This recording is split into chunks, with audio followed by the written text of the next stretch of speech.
Hello, good morning everyone. आज हम इसलिए ऑनलाइन आए हैं क्योंकि बहुत सारे स्टूडेंट का पेरेंट्स का कॉल आ रहा है कि सर अभी होमी बाबा के लिए हम प्रिपेयर कर रहे हैं, उनके लिए तैयारी कैसे करें, कि वो एग्ज़ाम का पैटर्न क्या है। क्योंकि अब जो बहुत सारे स्टूडेंट है वो बहुत सारे स्टूडेंट अलग अलग स्कूल से बिलोंग करते हैं, तो अब उनके स्कूल में कि अब हर टीचर का अपना अपना स्टाइल होता है कि वो अपने तरीके से बताए, ठीक है ना। कि अब जो बता रहे हैं कि किसी ने बताया होगा या जो भी होता है कि अपना अपना तरीका होता है बताने का, कि आपको अगर आप 6 में पढ़ रहे हो तो आपको 4, 5, 6 3 क्लास की पढ़ाई करनी है साइंस की, और अगर आप 9th में पढ़ रहे हो तो आपको 7, 8, 9 3 क्लास पढ़ना है। तो पेरेंट्स परेशान हो गए हैं इस चीज़ के लिए कि सर हम तीनों कैसे पढ़ सकते हैं। हमारा बच्चा एवरेज है, फिर भी हम चाहते हैं कि वो अटेम्प्ट करे, लेकिन तीनों क्लास का पढ़ना डिफिकल्ट होगा। तो कोई बात नहीं, आप निश्चिंत रहिए, हम हैं आपके साथ, हम बताएंगे आपको कि क्या करना है, ठीक है।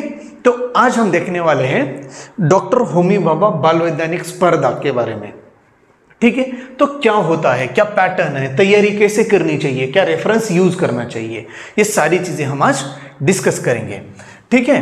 तो हम देख रहे हैं डॉक्टर होमी भाभा बाल वैज्ञानिक कंपटीशन स्पर्धा, ये हो रहा है 2023 से 24 तक चलेगा ये, ठीक है।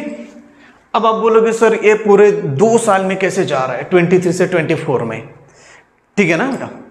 अब ये जो एग्जाम है, अब ये एग्जाम के लिए आपको पहले याद होना चाहिए कि पहले तो जो ऑनलाइन फॉर्म भरने की जो डेट है, ठीक है ना, ऑनलाइन फॉर्म भरने की जो डेट है वो शुरू हो गई थी 20 जून 20 जून 23 में, और लास्ट डेट है मान लो आज 31 जुलाई 23, ये लास्ट डेट है, आज आप फॉर्म भर सकते हो, ठीक।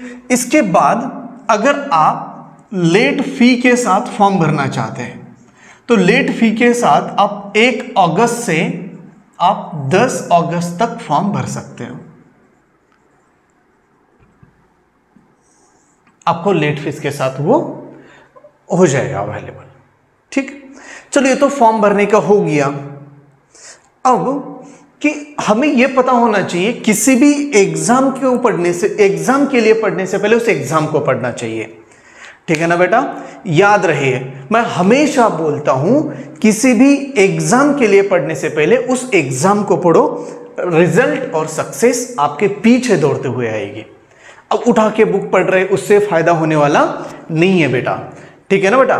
कि आपको क्या पढ़ना है, आपको उस एग्जाम को पढ़ना है कि वो एग्जाम क्या है, वो एग्जाम का पैटर्न क्या है, एग्जाम क्वेश्चन कैसे बनाती है, वो क्वेश्चन समझ में आना चाहिए।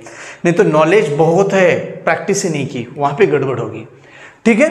तो अभी जो डॉक्टर होमी भाभा बाल वैज्ञानिक कंपटीशन जो स्पर्धा है, ये एग्जाम होती है 4 स्टेज में। कितने स्टेज में होती है बेटा? 4 स्टेज में, ठीक है। तो अब ये जो 4 स्टेज में एग्जाम होने वाली है, इसमें से हम 1 बाय 1 स्टेज देखते हैं। इसमें होगा फेज फर्स्ट जो है वो होगा थ्योरी एग्जाम। फेज फर्स्ट क्या होगा? Theory exam. थ्योरी यानी कि रिटर्न में नहीं लिखनी है, थ्योरी यानी कि रिटर्न में नहीं लिखनी, क्योंकि आगे जाके प्रैक्टिकल और वाइवा है जिसे हम इंटरव्यू बोलते हैं, प्रोजेक्ट भी बनाने हैं, तो इसीलिए हम इसे बोल रहे हैं थ्योरी एग्जाम, ठीक है ना।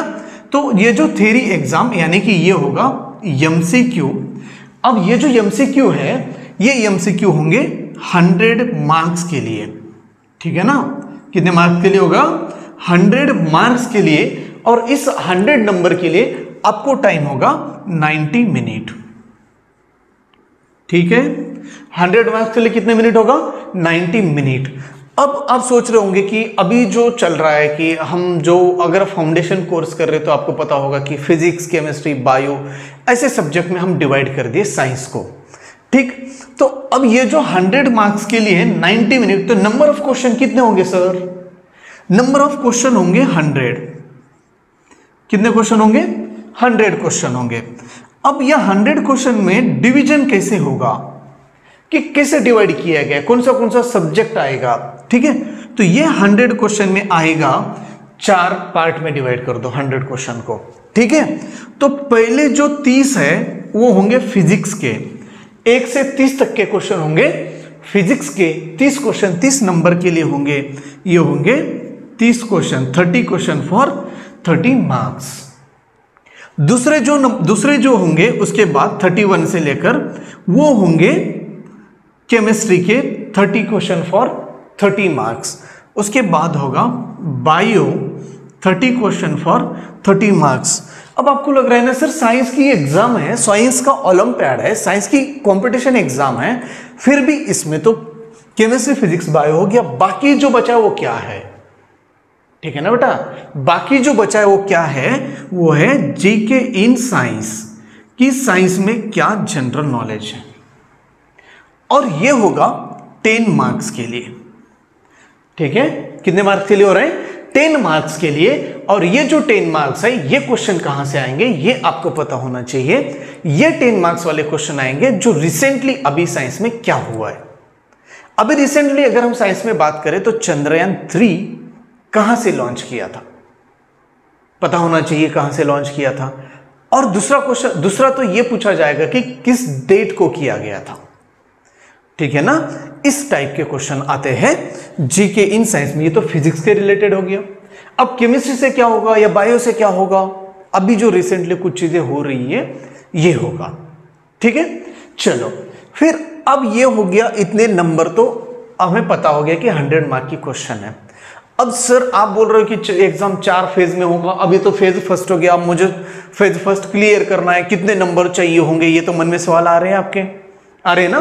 तो कोई बात नहीं, देखो अगर आप ध्यान से पढ़ाई करोगे, जो बताया जा रहा है उतना कर लोगे तो आपका फेज 1 क्लियर हो जाएगा। ठीक है, तो आपको पासिंग मार्क चाहिए होंगे, पास होने के लिए 40% मार्क मिनिमम। ठीक है, कितने परसेंट मार्क चाहिए पास होने के लिए? 40% मार्क। लेकिन सिलेक्शन क्राइटेरिया थोड़ा सा डिफरेंट है। अब यहां पे बताते हैं, सिलेक्शन फॉर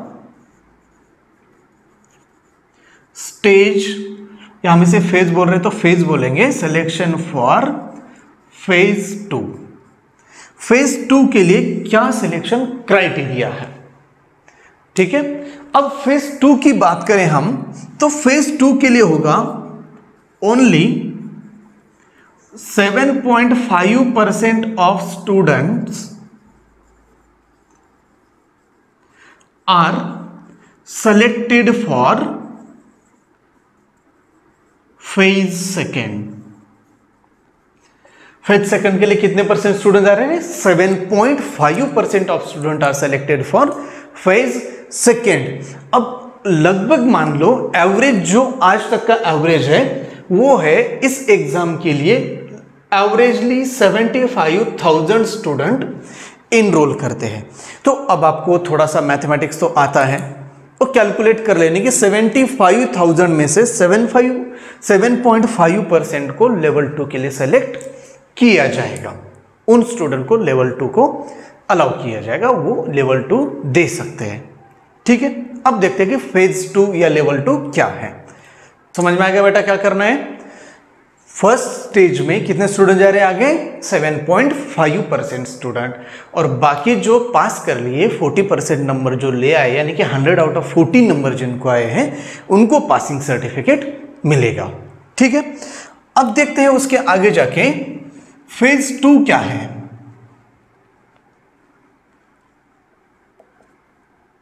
फेज 2 जो होगा वो होगा प्रैक्टिकल एग्जाम। फेज 2 क्या होने वाला है? प्रैक्टिकल। अब प्रैक्टिकल में आपको होगा ये 30 मार्क्स के लिए होगा, और टाइम होगा 30 मिनट। कितना है? 30 मार्क्स और टाइम होगा 30 मिनट्स। अब इसमें हम 2 पार्ट में डिवाइड करेंगे इसे। क्लास 6 के लिए जो है वो अलग पैटर्न है और क्लास 9 के लिए अलग पैटर्न है, और जो फेज 1 है वो दोनों के लिए सेम है। लेकिन जो 6 क्लास की है वो मेरिट थोड़ी सी हाई जाती है एज कंपेयर टू 9। ठीक है, यानी कि 6 में बच्चे थोड़े से मासूम होते हैं, जो ऑर्डर फॉलो करते हैं, वो पढ़ाई कर लेते हैं। भैया आप नहीं कर रहे हो, इसलिए आपकी मेरिट नीचे आ रही है। आप अकेले नहीं, कोई नहीं कर रहा है। ठीक, चलो अब यहां पे जो क्लास 6 में अगर हम प्रैक्टिकल की बात करें तो यहां पे एक्सपेरिमेंट दिए जाएंगे 5। कितने एक्सपेरिमेंट होंगे? 5 एक्सपेरिमेंट और मार्क होंगे 30 मार्क्स, और आपको टाइम दिया जाएगा 30 मिनट। 30 मिनट में सॉल्व करने 5 एक्सपेरिमेंट, और ईच एक्सपेरिमेंट कैरी 6 मार्क। हर एक्सपेरिमेंट के लिए 6 मार्क्स होगा। अब यहां पे क्लास 9 में क्या होगा? अब ये सबसे बड़ा सवाल है। टाइमिंग तो सेम रहेगी सबके लिए, 30 मार्क्स फॉर 30 मिनट। अब यहां पे ये जो 30 मार्क्स है, ये जो 30 मार्क्स है, ये 30 मार्क्स 9th वाले 3 पार्ट में डिवाइड कर दिए। ठीक है, अब कौन से 3 पार्ट? पहला वाला ले लो फिजिक्स, सेकेंड केमिस्ट्री, और थर्ड बायो। मार्क्स कितने हैं? 10 मार्क, 10 मार्क ना। कितने मार्क होंगे? 10 मार्क। कितने मार्क होंगे? 10।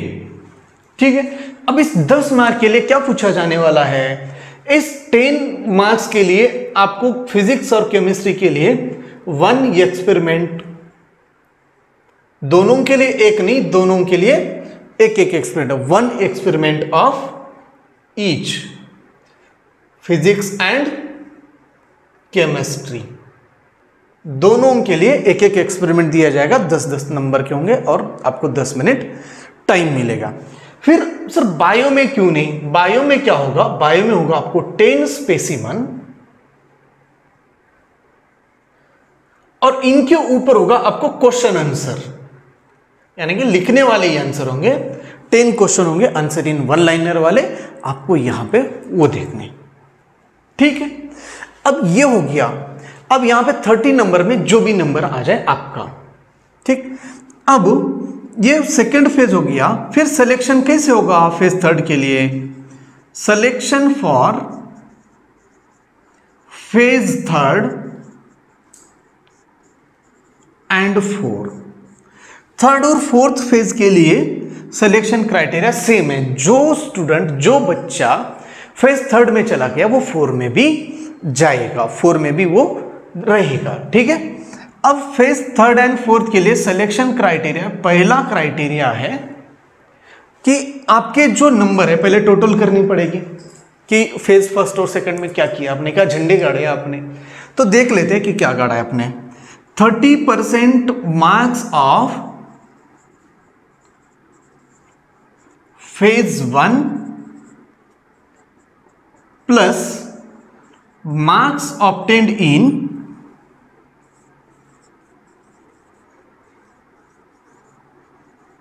फेज 2, टोटल एडिशन कर लेनी है।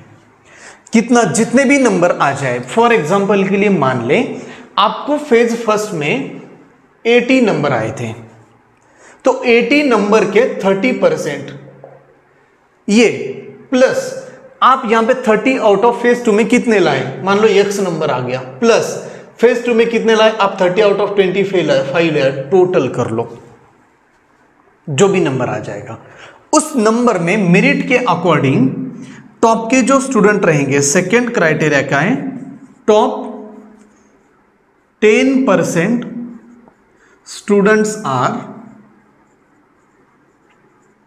selected for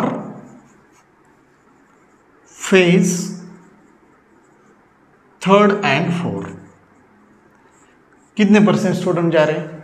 10% स्टूडेंट, टॉप 10%, जो दोनों फेज का कंबाइन करने के बाद जो टॉप 10% स्टूडेंट होंगे वो टॉप 10% स्टूडेंट जा रहे हैं फेज 3rd और 4th के लिए। ठीक है, तो अब देखते हैं कि फेज 3rd में क्या होगा। यहां पे ले लें फेज 3rd। जो स्टूडेंट, जो बच्चा 2 स्टेज क्लियर करके आगे चला गया वो आगे ही चला जाएगा। ठीक है, अब फेज 3rd में होगा जनरल इंटरव्यू।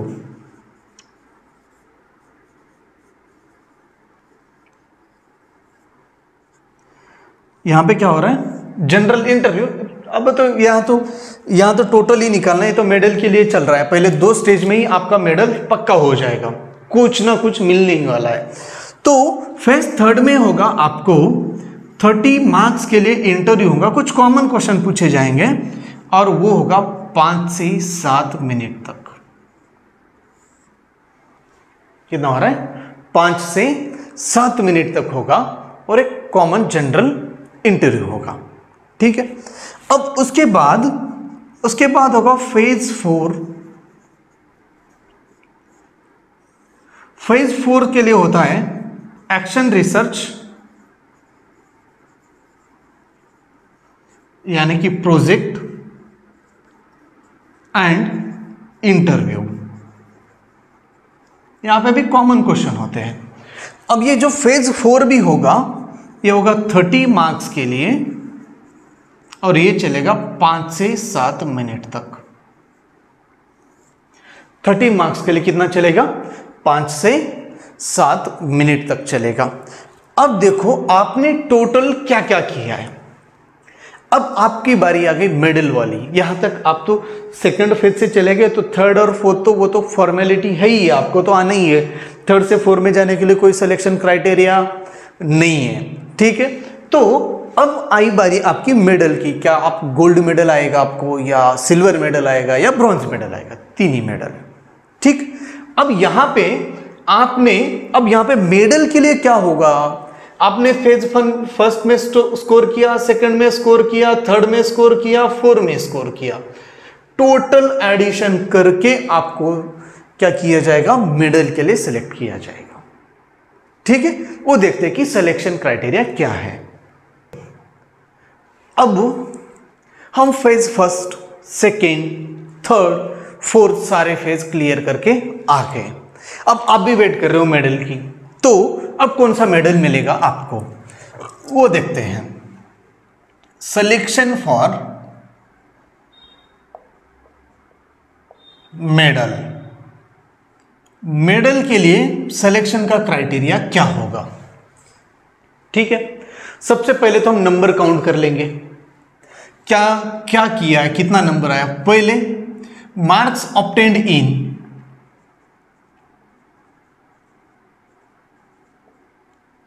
या हम इसे बोलेंगे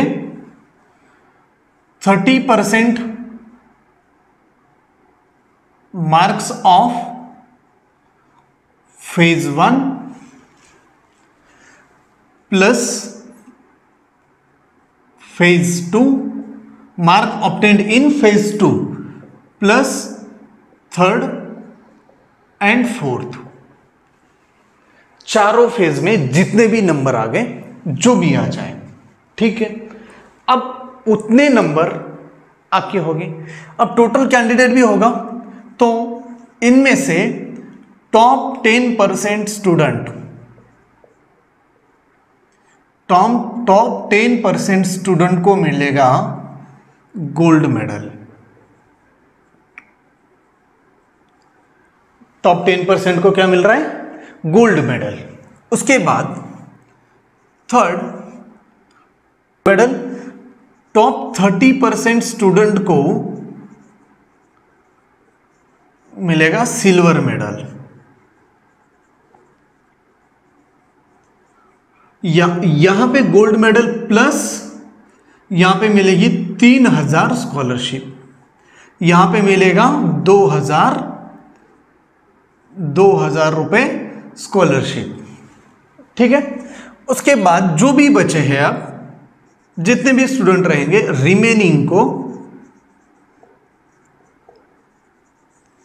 रिमेनिंग स्टूडेंट्स को मिलेगा ब्रॉन्ज मेडल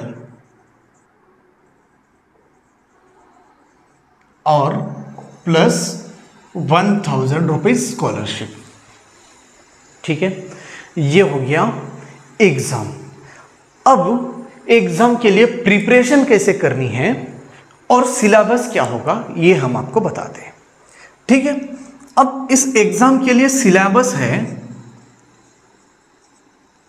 पहले 6 की बात करते हैं, फिर उसके बाद चलते हैं 9 की तरफ। क्लास 6। क्लास 6 के लिए सिलेबस होगा इस एग्जाम के लिए 10% सिलेबस होगा 4th क्लास का, 10% syllabus 4th class, 20% syllabus 5th class and 60% syllabus 6th class and 10% GK general knowledge. ठीक है। अब उसके बाद अगर हम बात करें क्लास 9 की, तो क्लास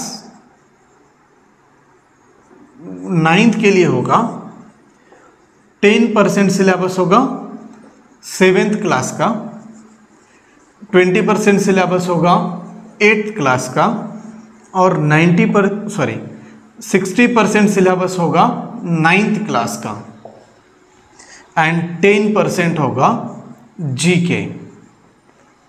जीके यानी जनरल नॉलेज नहीं है, कौन कब मिनिस्टर बना, कौन क्या हुआ, ये वाला नहीं है, जीके इन साइंस होगा। ठीक है, ये हो गया। अब आपको अब ये क्वेश्चन होता है कि रेफरेंस बुक क्या लेनी चाहिए।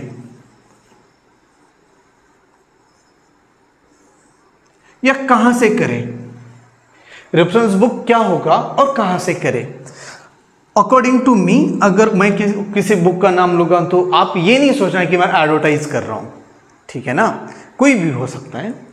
तो फर्स्ट बुक जो है वो इन क्लास की स्टेट बोर्ड वाली बुक को फर्स्ट प्रायोरिटी देनी है, चाहे आप सीबीएसई से बिलोंग करते हो या स्टेट बोर्ड से, उससे कोई मतलब नहीं है। पहले स्टेट बोर्ड से प्रायोरिटी, उसके बाद सीबीएसई और इसके साथ साथ आईसीएसई भी कर लेनी है। बोला तो ये जाता कि it is purely based on state board, लेकिन मेरा अनुभव कहता है कि ये स्टेट बोर्ड के ऊपर प्योरली बेस्ड नहीं है। ठीक है, अगर कोई ये वीडियो देखता है और बोलता है कि नहीं ये purely based on state board है, तो मैं आपको चैलेंज करता हूं कि है ही नहीं। मैं बहुत सारे क्वेश्चन मेरे पास ऐसे हैं कि ये स्टेट बोर्ड के बेस के ऊपर नहीं है, इसमें सीबीएसई और आईसीएसई की भी बहुत सारे क्वेश्चन आ जाते हैं। लेकिन अगर आपको सिर्फ पास होना है, गोल्ड मेडल तक नहीं जाना है, तो state board is more than sufficient. But अगर आपका ड्रीम है, मैं ड्रीम नहीं बोलूंगा, एम, सपने तो सिर्फ देखने के लिए होते, एम अचीव करने के लिए होते, इसलिए मैं एम बोलता हूं। अगर आपका एम है कि मैं गोल्ड मेडल लिया हूं, तो गोल्ड मेडल लाने के लिए आपको सीबीएसई और आईसीएसई करने ही जरूरी है। ठीक है, अब इसके बाद सेकंड क्या करोगे। अब यहां पर नंबर ऑफ क्वेश्चन प्रैक्टिस के लिए है नहीं, फिर आपको नंबर ऑफ क्वेश्चन प्रैक्टिस करने हैं, तो उसके लिए क्या करोगे।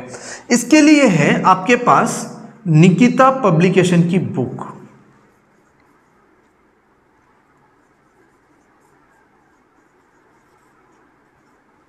जिसे हम पीएलपीएन भी बोलते हैं। ठीक है, यह है डॉक्टर होमी भाभा बाल वैज्ञानिक स्पर्धा 9th और 6th दोनों की है। जो आपको टीचर पढ़ाते हैं, जो आपको चैलेंज करते हैं हमेशा कि यही क्वेश्चन आएगा, उसी टीचर की बुक है, यानी कि अपनी ही है। लेखक कैलाश चौहान। आप किसी भी बुक स्टोर में जाके बोल दो डॉक्टर होमी भाभा की बुक चाहिए, निकिता पब्लिकेशन की और कैलाश चौहान सर की। इसके साथ साथ आपको और एक कर लेनी चाहिए, जो एक बुक आती है मेनका पब्लिकेशन की, ये भी डॉक्टर होमी भाभा बाल वैज्ञानिक स्पर्धा। अब इसमें भी थोड़े से ठीक अच्छे क्वेश्चन दिए हैं, मेरा मानना है दिए हैं।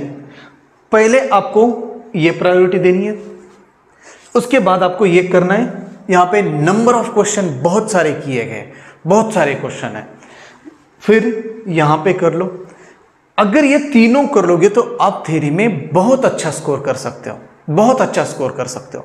मैक्सिमम प्रैक्टिस चाहिए आपको, और अगर आपको प्रैक्टिस के लिए क्वेश्चन चाहिए तो मैं इस वीडियो के डिस्क्रिप्शन में लिंक भेज देता हूं, अपना टेलीग्राम चैनल ज्वाइन कर लो, वहां पे हर अपडेट आते रहेंगे आपको। ठीक है, और अब इसके बाद जो हम नेक्स्ट पार्ट में देखने वाले हैं, ये तो रेफरेंस बुक हो गया। आपको कितना पढ़ना है, क्वेश्चन कहां से आ रहा है, कहां से आएगा, कहां पे फोकस करना है। अगर आप यहां से आगे एग्जाम तक अगर हमारी स्ट्रेटजी फॉलो करोगे तो आपको डेफिनेटली हम 85 क्रॉस करवा देंगे तीनों सब्जेक्ट में, फिजिक्स, केमिस्ट्री, बायो। ओवरऑल अगर आप सब्जेक्ट भी पूरा प्लानर फॉलो करते हो तो आपको हो जाएगा पूरा।